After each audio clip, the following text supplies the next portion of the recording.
Yeah, so I think we can start.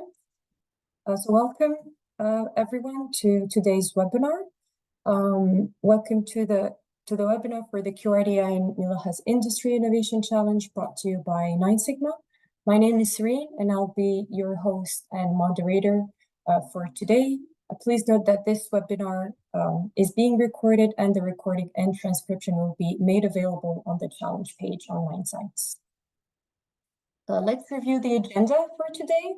After I introduce our speakers, they will discuss the project in greater depth, including QRDI sustainability commitments and the 3 topics for the challenge. Then we'll take some time addressing your questions during the live Q&A session, followed by a brief summary of project information, including how to request additional information or assistance.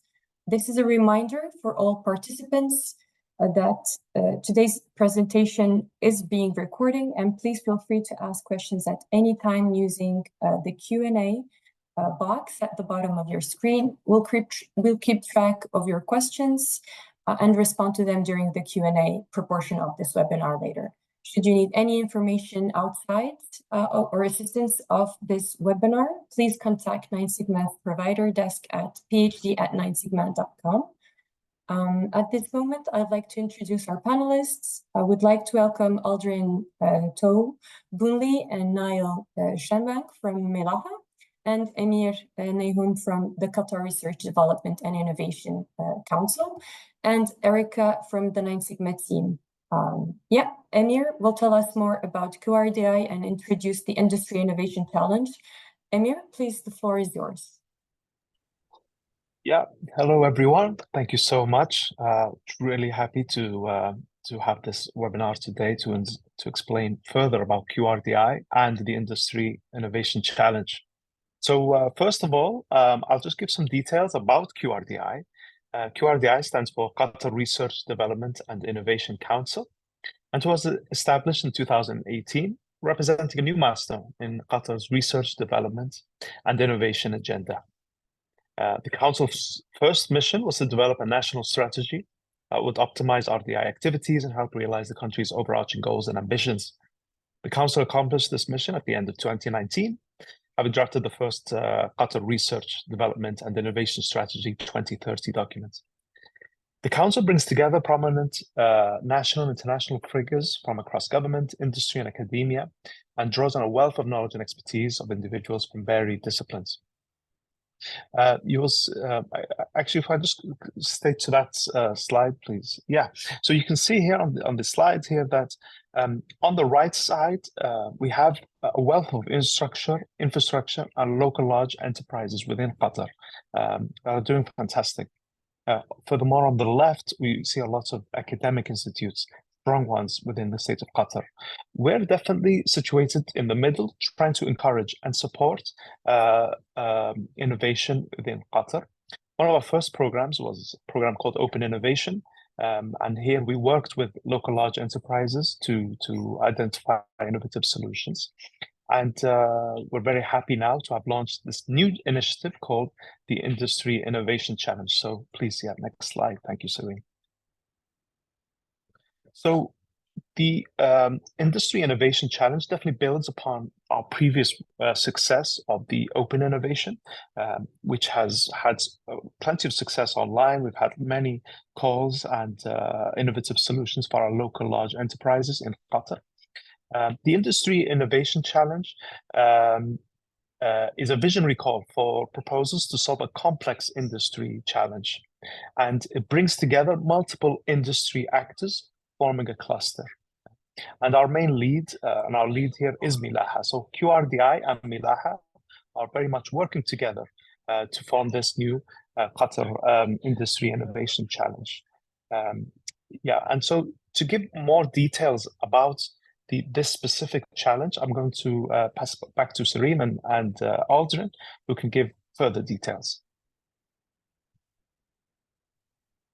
Oh, actually, sorry. Yes, we do have another slide. Well, I'd like to give more details about the actual awards. So this Industry Innovation Challenge will award up to 5 companies. And each award will be up to $1 million US per company. Now, this is divided over two stages. It is open to all companies from all around the world. The first stage is that there is a prize of up to $100,000 for the winning application, which is chosen between QRDI, Milaha, and the cluster partners. After the 100,000, if this company, as long as this company comes and registers in Qatar, we'll definitely very much support them to help establish in Qatar. Then they can unlock the up to $1 million prize. And all the details and everything is on the website, on the Connect portal. Thank you, Serene. Yeah. Please, Aldrin, or I'll hand you back to Serene. Thank you. Yes, please, Aldrin, the floor is yours.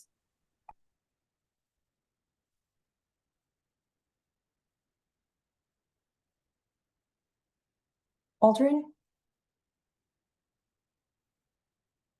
I think... Hi. Sorry, yeah. Sorry about that. Hi, good morning, afternoon, or evening, or night, ladies and gentlemen. Sorry for some of you who's attending in this unearthly hour. Welcome to this electrifying webinar, brought to you by our sponsors of this challenge, QRDI, Milaha ourselves, and also our esteemed cluster partner, and obviously 9 Sigma, who has been very helpful in this whole process. Now, my name is Aldrin Lee. I'm the VP of Ship Management at Milaha. I'd like to extend a warm welcome to each and every one of you from over 30 countries worldwide who have joined us today. Your incredible interest in our challenge truly motivates us to make this a reality, and together we can revolutionize the Qatar maritime landscape. Without further ado, allow me to kick off today's presentation, starting with the obvious question, why? Why are we in this, right? As we are all well aware, there have been consistent call to action both locally in Qatar and also from the international community for environmental sustainability and shipping decarbonization. The Qatar National Vision was established in 2008, and from time to time, Qatar releases national development strategies, converge the country in areas of expected key strategic outcomes and targets.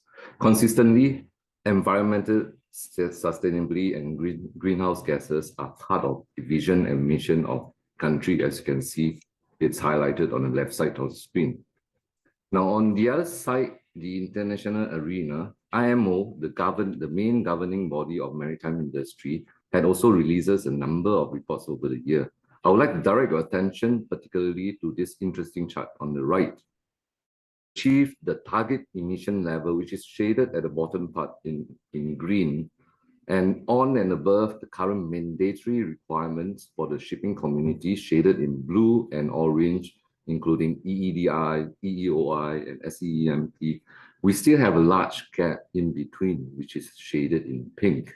Now, alternative energy in particular was identified as a possible mitigation strategy for us to meet the emission target of the shipping industry. So in this mitigation, in this alternative energy hemisphere, you will see electrification is also a large part of the initiative.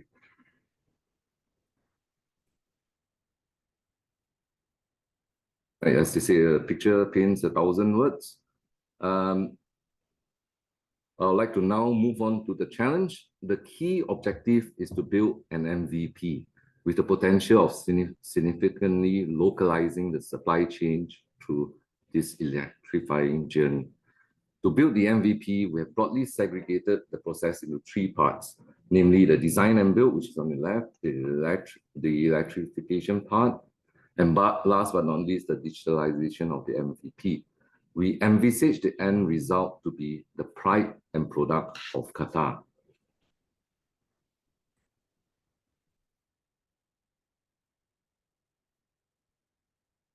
So next, what is an MVP? As I can see from the participant list today, many of you are involved in the tech sector, and I'm sure you're familiar with MVP. It is generally a proof of concept and lean startup ideology. Through this development process, we collectively with you want to gain the maximum learning of demand, discover potential user, establish target audience validation, and build internal and also in-country competency. With that in mind, we do not want to simply put a battery in a plastic box, throw into the water like what you see on the first graphic on the right, and call it an MVP. Similarly, if we put styrofoam and floats around an electric car and throw it into the sea, we still can't call it an MVP. What we want is to build a proper working prototype. It might look ugly, I'll agree with you, which is fine, but it should allow us to achieve all the objectives that we have stated earlier, which is on the left hand on the screen. Recalling the 3 parts we have identified in the earlier slide, we further developed them into 3 separate challenge scopes, addressing each of them. The first challenge is the design and construction challenge. I like to call this the body of and arms and leg of the MVP. Challenge 2 is integrated central information system. This will be the brain of the ship. And the final challenge is in energy storage and harvesting. And this basically is the ecosystem to sustain the life of the MVP. Now, moving on, I'll go into detail for each of the challenge scope. The first one being the design and construction. We have identified HDPE, which is high density polyethylene, as the choice material of this MVP. As we all know, HDPE2 is actually a sustainable material. It can be recycled. It also has excellent ruggedness and ease of fabrication, which is conducive for rapid prototyping. And that's also the reason, one of the primary reasons why we look at HDPE, because we can move fast in getting a good prototype. Now, in this scope, we are scouting experienced talents and companies with extensive experience in building HDPE boats to participate through transfer of technology and know-how to a local shipyard.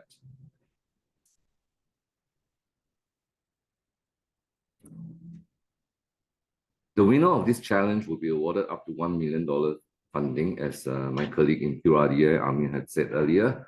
And our expectation includes from the initial conceptual design to assistance in setting up the production facilities, integration of technology from the next 2 challenges into the MVP, training of the workforce, and eventually through all the way through the construction, the launching, the trial, the system commissioning, and the delivery of the final product.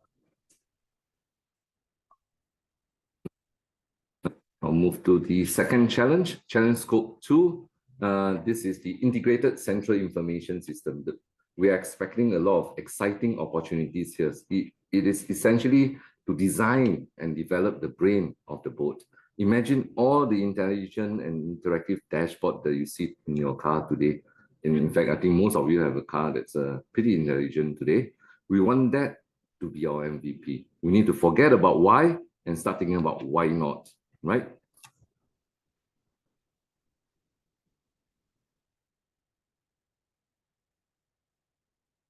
Okay, now in this scope, the system architecture will be evaluated based on 4 areas as listed in the 4 boxes. Effective battery management system. Data will be collated from the BMS. Some level of data analytics is required here. The battery health, state of charge, real-time monitoring needs to be analyzed and presented in an easy-to-understand dashboard. You must remember that you're dealing with sailors. All right, they need to look at the dashboard and immediately understand what it is. So UI, UX is key in this aspect. The second being the voyage information and prediction. With data from batteries and other sensors, the likes of speed sensors, wind sensor, wave sensor, currents, a level of machine learning is required. Voyage prediction is very important for electric vessel in knowing how much more, what you call juices left I have, to continue the journey or to return to charge. Accuracy is key, and through machine learning, we believe it can be refined over time and further increases the level of accuracy in prediction for the MVP.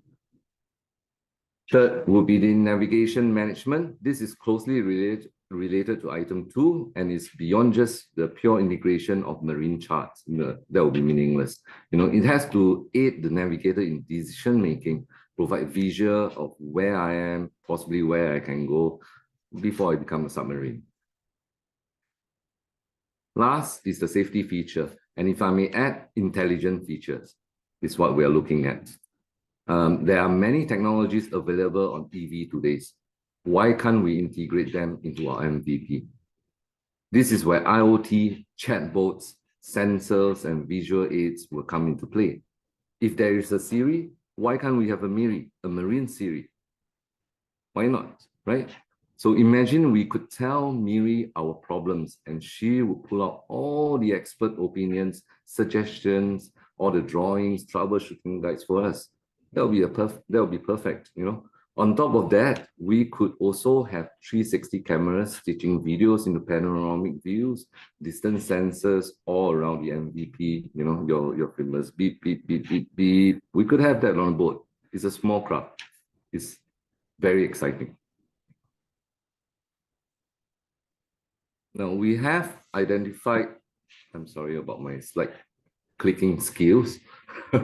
Okay, so for the, we have identified numerous emerging and emerged technology which could be a part of this scope. And I'm sure besides all this, you know, there are still a lot more other possibilities which possibly you guys know way more than me. So we urge you to be innovative. You are welcome to surprise us, but please don't shock us. Yeah.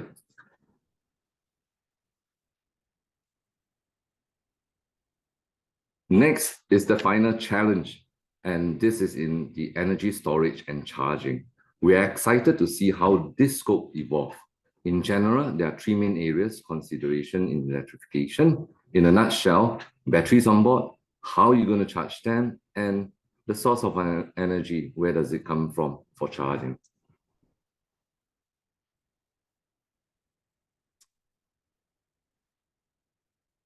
For the batteries on the MVP, we have identified lithium ferrophosphate LFP batteries and solid-state batteries as the potential. As these batteries will be on board, they need to be marinized and of course, safe for marine use. So involvement of classification society in certifying this battery will be necessary. There will also be other consideration on how the batteries are being integrated. Now, we should start thinking about options here, you know. For example, like hot swapping, is that possible? Maybe. Or even part of the structure being improved, the battery being used as part of the structure to improve the overall power to weight ratio of the MVP. I think some of you might know about this. If you Google why Elon Musk is going after BYD, that's part of the reason. Yeah, so we could do that in the marine time as well. For the charging station, we are looking beyond just onshore charging through the grid. We are looking at offshore possibilities. Very interesting. In particular, offshore charging is still a challenge. We know that, but we believe this could be overcome. Just like the gas station we have today, imagine a floating charging station out in the sea. This will be groundbreaking and bring tremendous value to the challenge. What about the other aspect on how to charge? Do we use corded charging cable? Can we look at wireless charging? How about a docking charge like what you have for your laptop, the docking charging station? There are so many possibilities, and we would like to see innovative solutions coming into this challenge. In energy harvesting, there have been numerous emerging technologies experiencing exponential growth and applications over the year. Let me bring you back to the idea of a floating charging station.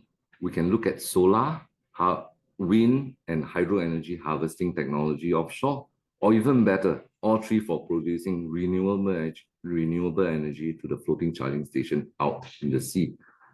That would be the perfect solution for us.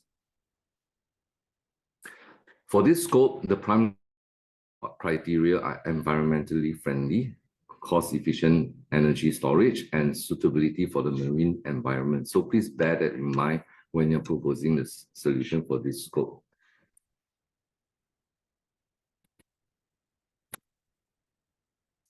All right, so this completes the detail of the three challenge scopes.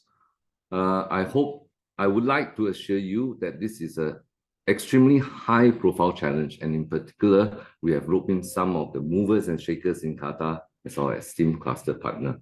I think this gives all of you an assurance. These partners range from our utility provider, Karama, port operators and management, like Qatar Energy, Mawani, and also, of course, the money man, yeah, finance. We have QDB, that's also our cluster partner, and even our Ministry of Interior in the defense sector, they are also one of our cluster partners.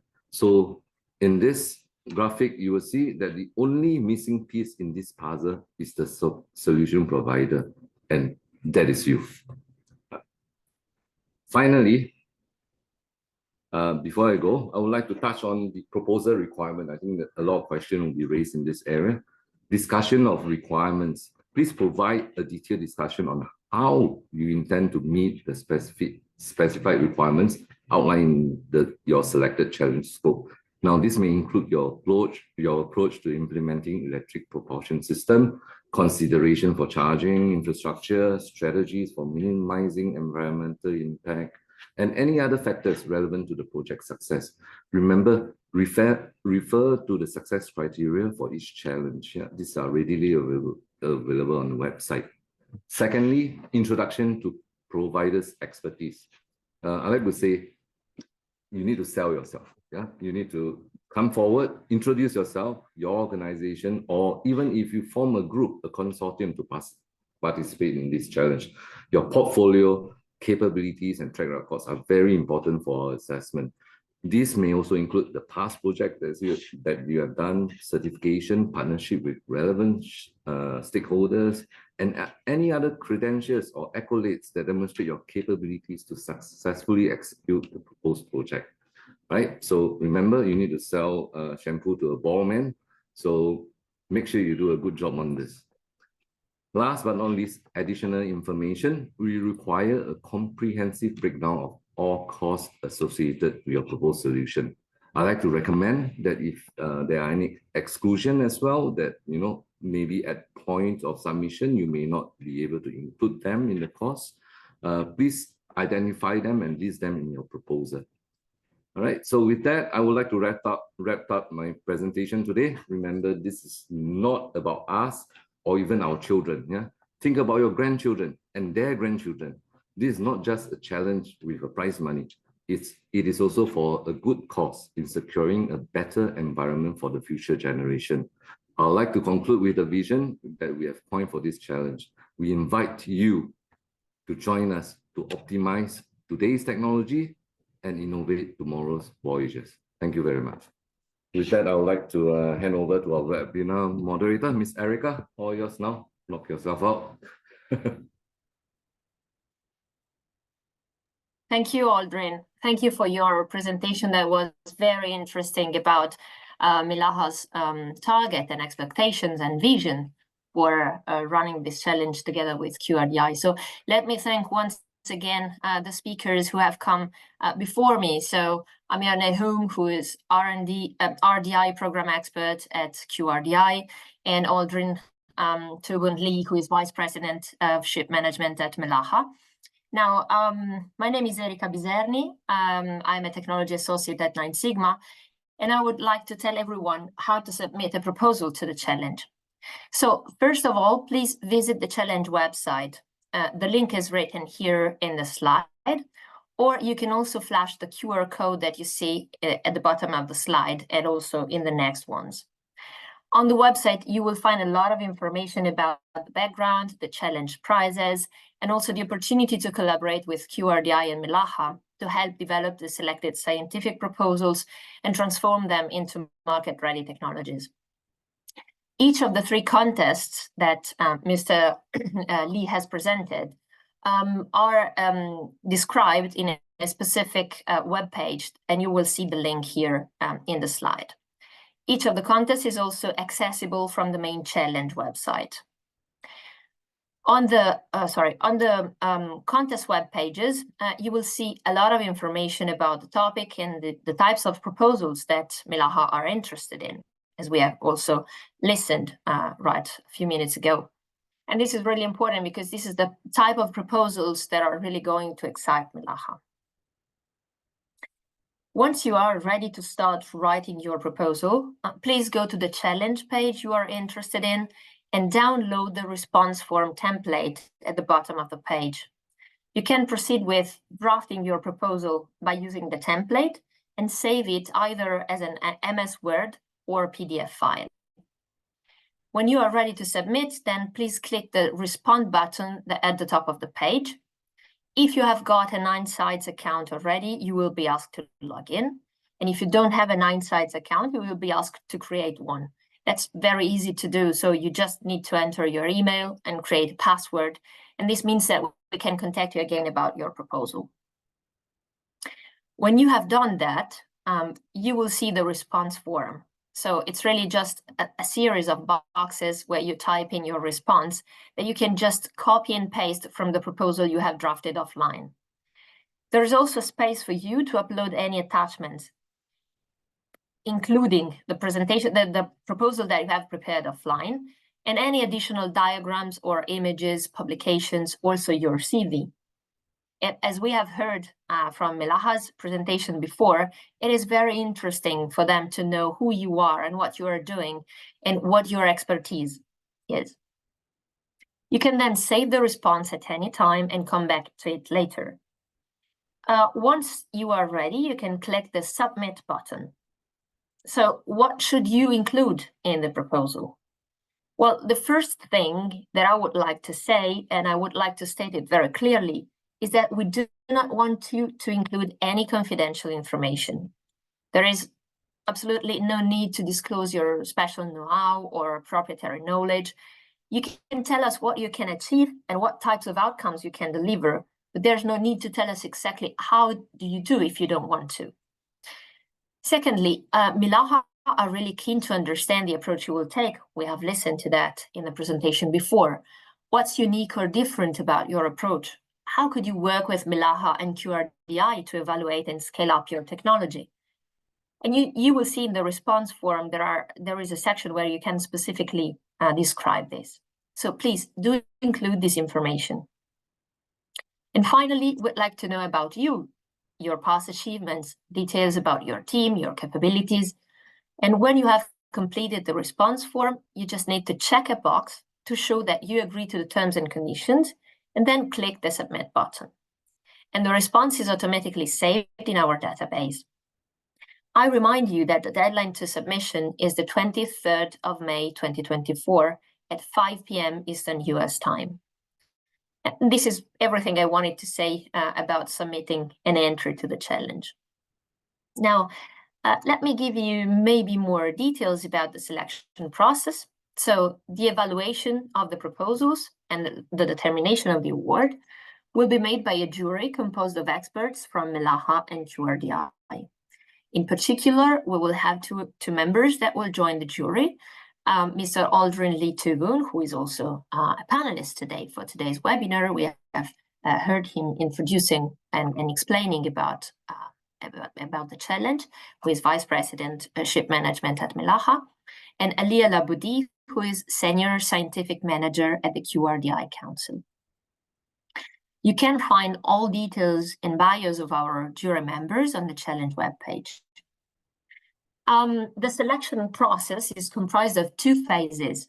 In phase one, the entries are evaluated and shortlisted by the jury based on the submitted written proposals. The shortlisted respondents will then be invited to join phase two, where they will have the opportunity to present their solution to the jury on an online pitch session to be held in July 2024. And after phase two, Milaha and QRDI will select, as we have heard, up to 5 laureate teams to be awarded a prize. So now it's your chance to actually ask some questions to the QRDI and Milaha team. So let's move to the question and answer session. So I will be moderating or directing the questions that we have received to the relevant panel member. And of course, the other panel members are also welcome to participate in the discussion. So we will try to address as many questions as possible. And please keep in mind that we will publish an FAQ document on the website after the webinar, collecting all of the questions that have been answered during the webinar, but also those questions that maybe because of time, we were not able to address, or questions that we are collecting through interactions with you after the webinar, and we will publish them on the FAQ section on the website. Please remember also that on the website, we will make this presentation available so that you can download it and look at it and have a look at it again at it offline. So, first question, I think, is to QRDI.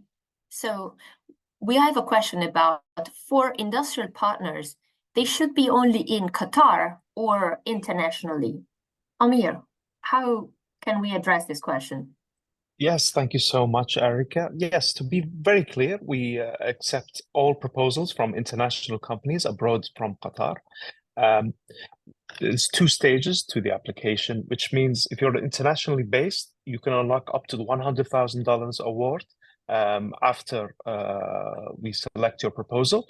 And then the remaining up to $900,000 can be unlocked after you register your business here in Qatar. Now, there will be some questions about the process to register here.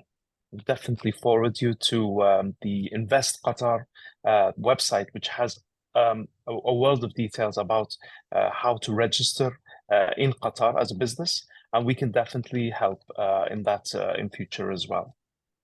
Thank you. Thank you, Amir.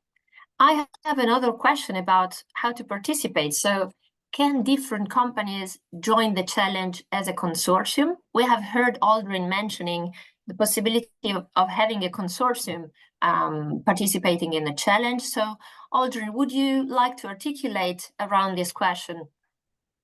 Yeah, thanks, Eric. I think Amir will probably answer this question. They are the money guys. Amir? Yeah, no, absolutely. So yes, you can apply as a consortium, which means the award would be divided with your consortium, but to the same considerations, which means it can be up to $100,000 if you're abroad, and then up to the further $900,000 after you register here. You'd have to consider how you'd register here. Would you register together as a consortium of businesses or as one business? And furthermore, it would have to be accepted by Milaha and QRDI. So in principle, it can be accepted.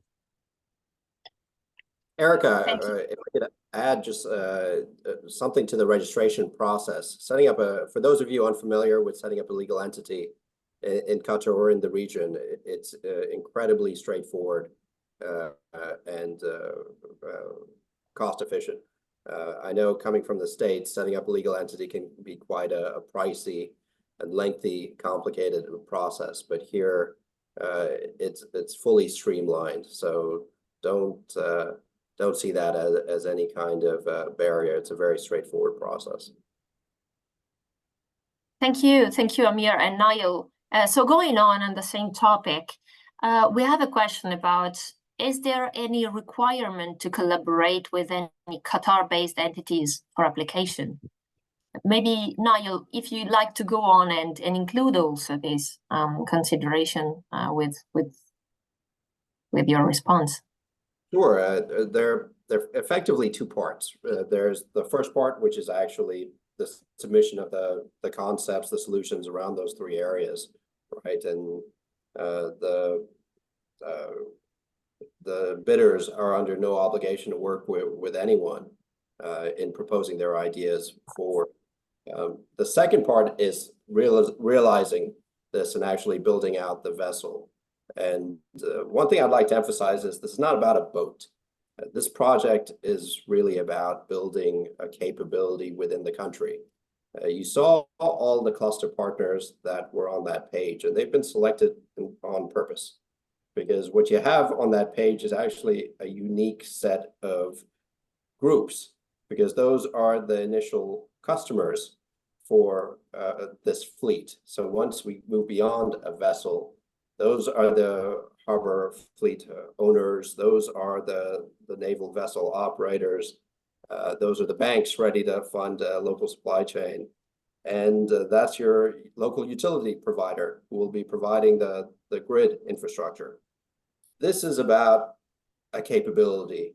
And to realize that capability, Milaha ourselves, we have a shipyard, and so building at least the prototype, we can provide those services, and then once that is successful in taking that to scale, we can then discuss what are different options around creating that local footprint for the for taking it to further scale and going beyond just one vessel.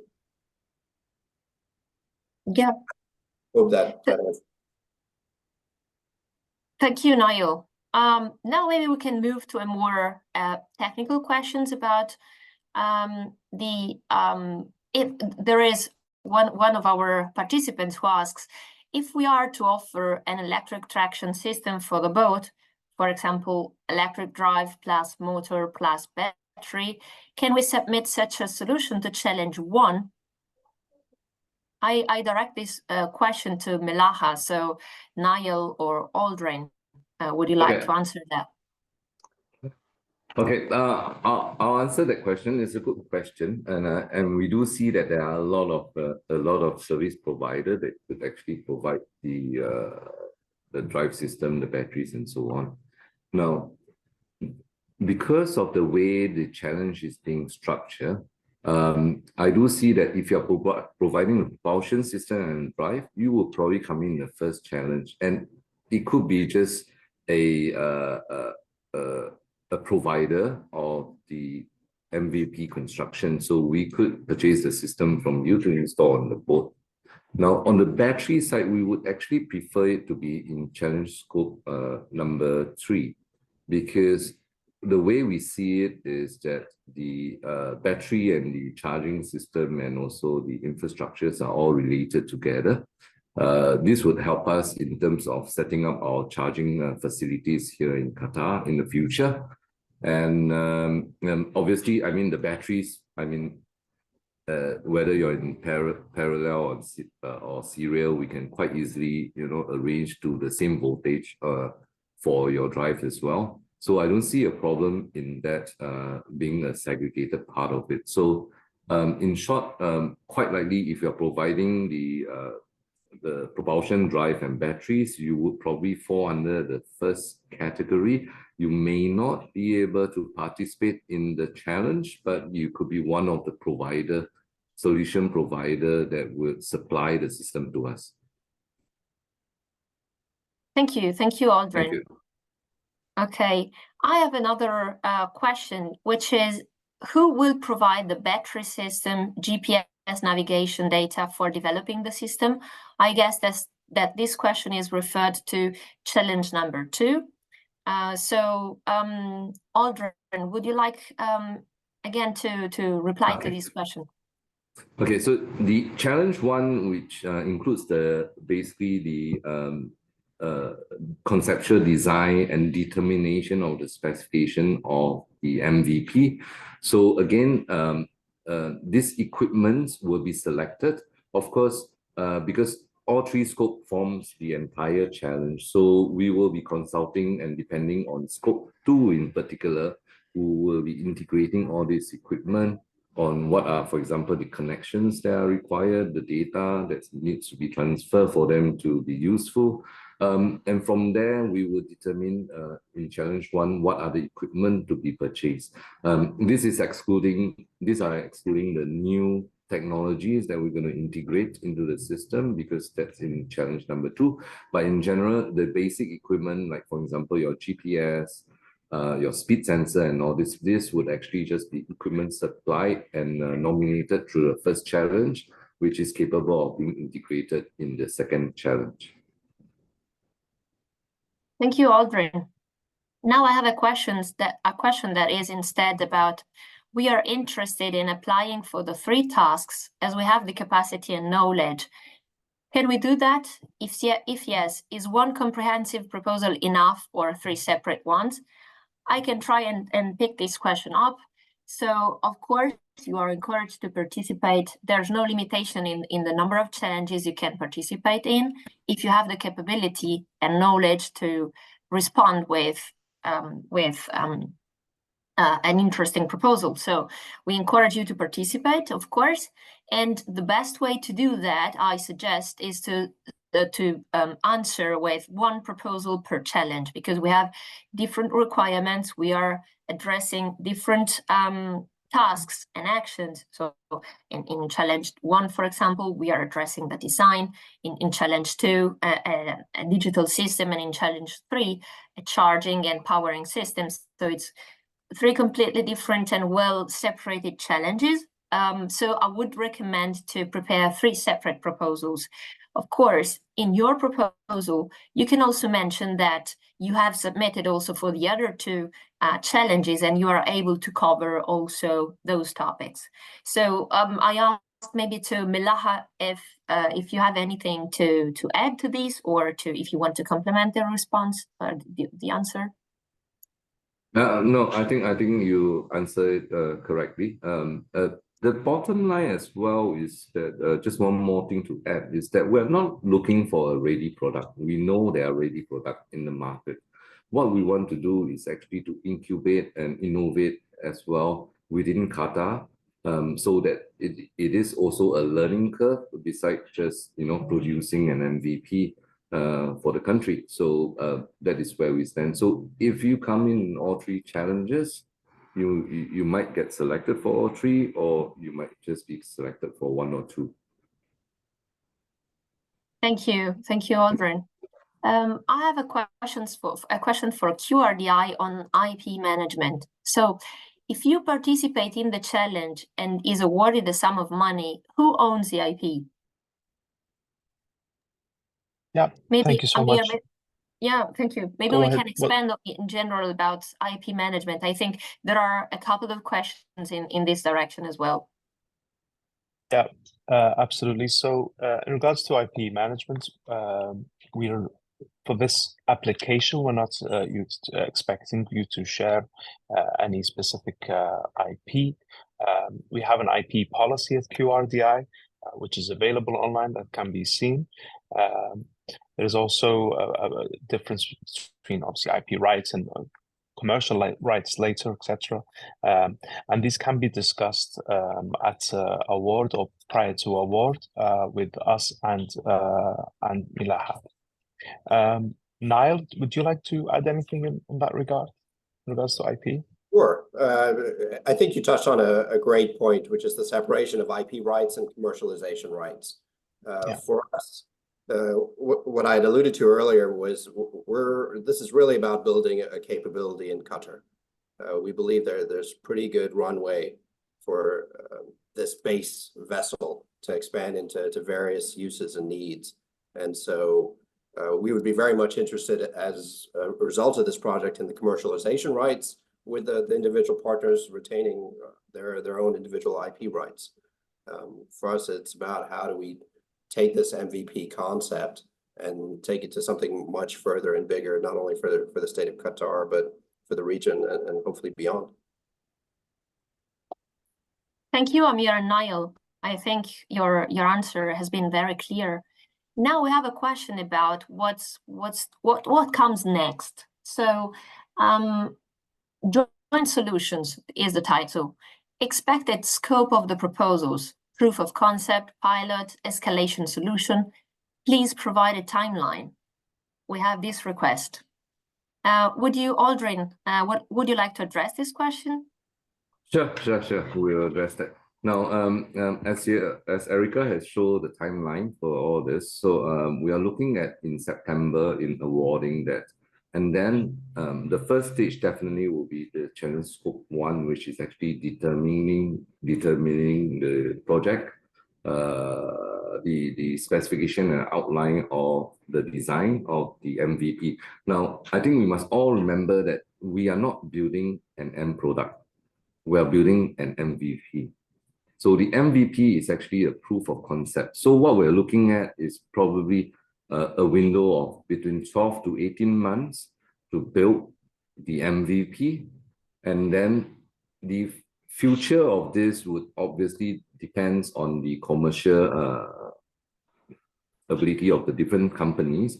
But there is likelihood, like what Mr. Niall had said earlier as well, that we have cluster partners who are ready customers. So if you look at it, I think our time to market, is very fast. We could probably scale it up, and in fact, you will see. I did not mention about scalability, but we are looking at solution.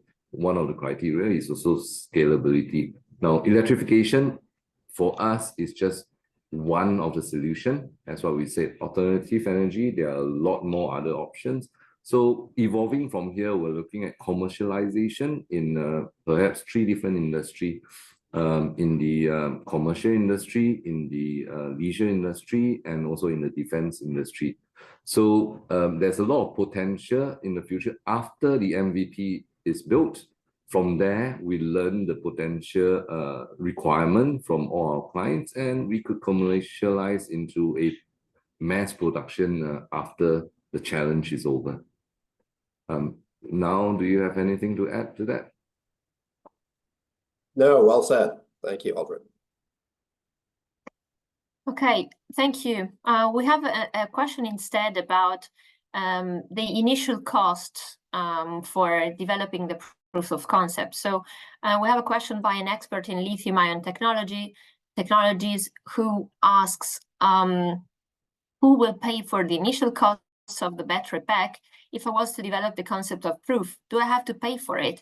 I think this question can be extended also to other kind of providers that might be interested in participating. So how to cover the cost of the proof of concept that will come after the challenge? I can start there. Yeah, so the prize money is expected, the award money is expected to be used for this initial pilot and the minimum viable product. Yeah. Thank you, Amir. Thank you. Very clear. Another question instead is, there are 3 calls, but 5 projects are set to be funded. How do you plan to distribute them? Okay, great. Yeah. I think, Go on. If Aldrin would like to start, I'm very happy with that. Yeah. Sorry, Amir. Sorry to interrupt. So the way I look at it is that we although it's 3 different challenges, we do not want to basically shortchange ourselves and limit it to 1 winner per challenge. We do see that there's a possibility that there might be 2 that is interesting for us, and we could actually award up to 2 in either our challenge, or even we can have 1-1-3. For example, like the area in terms of the charging and all this, it could be a very big challenge, and it could involve more than 1, 2, or even 3 participants in this area. So to be honest, it's kind of taking a mean in the middle. So 5 is probably a good number. With 3 challenges, probability is probably the best, and probably that's generally how we look at it. So it's 5 million challenge. 5 companies will win, spread over 3 challenge. It could be in any combination. Amir? Fantastic. Yeah, thank you so much, Aldrin. Yeah, it's very clear, I think. And Eric, if we think we need to go into any more details about that, but that covers it, which is it's up to 5 companies, and depending on the applications we get. Thank you, Amir and Aldrin. I have, I think, one other question instead, which looks very interesting about integration again. So as you have just said and explained to us, we have 3 different challenges, but what measures are taken to guarantee the smooth integration of the outcomes from the 3 projects? So maybe Aldrin, you can. Yep. Yeah. Yeah, I'll take that. So in Qatar is a very nice and peaceful place, so we believe in harmony. So if we are going in for the challenge, although it's 3 different scopes, we should work together as a big happy family. Now, if you look at my slides earlier, it's also particularly stated in there. For example, in challenge 1, design, there's actually a requirement for you to ensure that it integrates 2 and 3. So same thing. All 3 are not running in their own direction, and that's also another strong reason why we would want the startup to be here in Qatar, to set up the company, so that we can all be in the same location and develop this together and make sure that obviously the left hand will talk to the right hand. So that is our vision for this challenge and how all this should come together. Thank you, Aldrin. I think we have time for some from the last questions. So one of those is operational profile is very important in design process, how the vessel is supposed to be used. This is important for electrification and even for the second challenge. Is it possible to have a data gathering period before or after project approval? So I address this question to Milaha. Okay, I'll answer that question again. Absolutely right, and agree that operational profile is extremely important in the design process. So this is an MVP. The design process starts after the award. So at this moment, as much as you can guess, we have the same idea. So we're not sure of exactly how the operational profile will be. But remember that this is an MVP. Again, right? So the MVP, if you look at the, if you go to the website and look at the background of it, generally we're just looking at a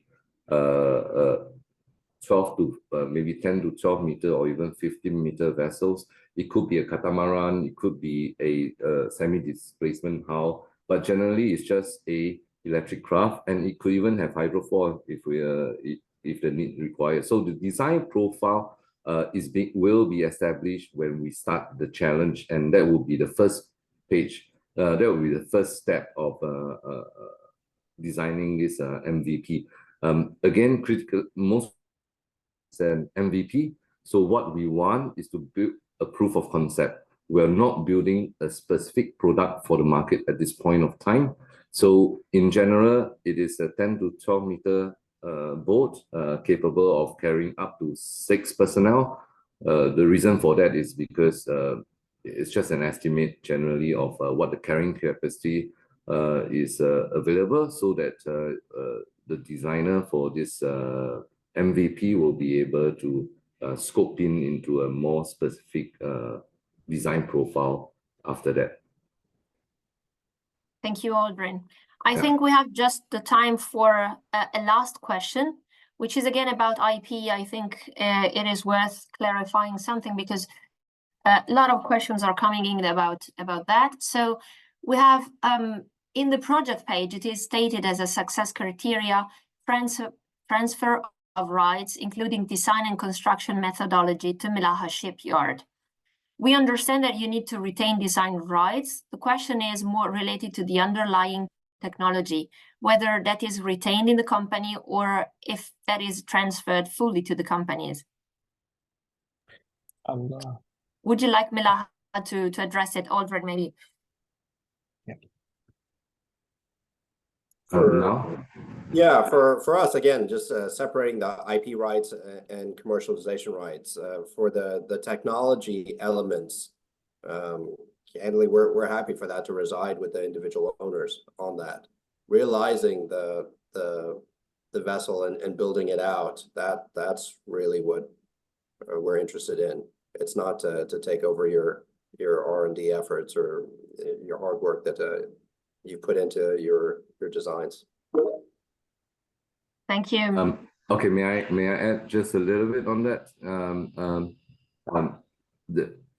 The key thing is that I think that is being picked up because it was in the first challenge, and the first challenge, the transfer of technology actually refers to the expertise in the area of the construction of the using HDPE material, which in Qatar we don't have the expertise.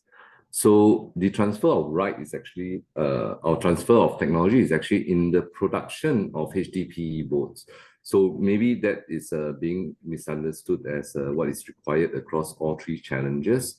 So I'd like to direct that back into the first challenge, and that's the most important aspect of this transfer of technology, and that is actually to basically come and teach us how to build a HDPE boat. We have the manpower here, we have the yacht here, so that's probably where that question comes from. Thanks a lot, Aldrin and Niall. I think this brings us to the end of our question and answer session. So we really value your active participation in the webinar and would really like to thank everyone who has sent questions. We'll be posting answers, as I said, on the and also we'll be posting answers to any of the unanswered questions together with the webinar script and the presentation you have seen today on the Industry Innovation Challenge page.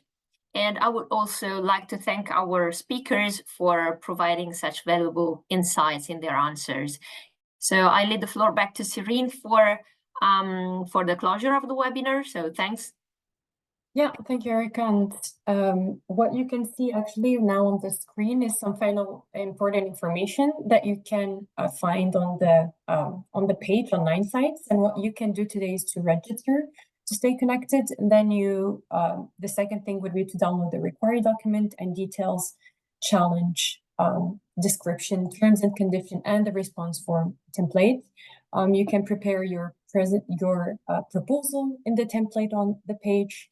And if you have any additional questions regarding submissions or the challenge, please feel free to contact Erica from 9 Sigma, which is the program manager for this challenge.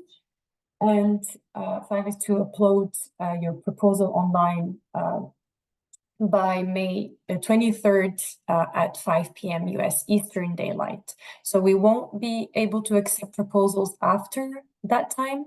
And this concludes our webinar that was recorded, and it will be made available with the Q&A transcript as well for today. Thank you to our speakers, and thank you for your time and expertise. So it was very interesting, and thank you especially to the audience that sent in, the questions, and we appreciate your time and look forward to receiving your submissions soon. So have a great day, everyone, and thank you again.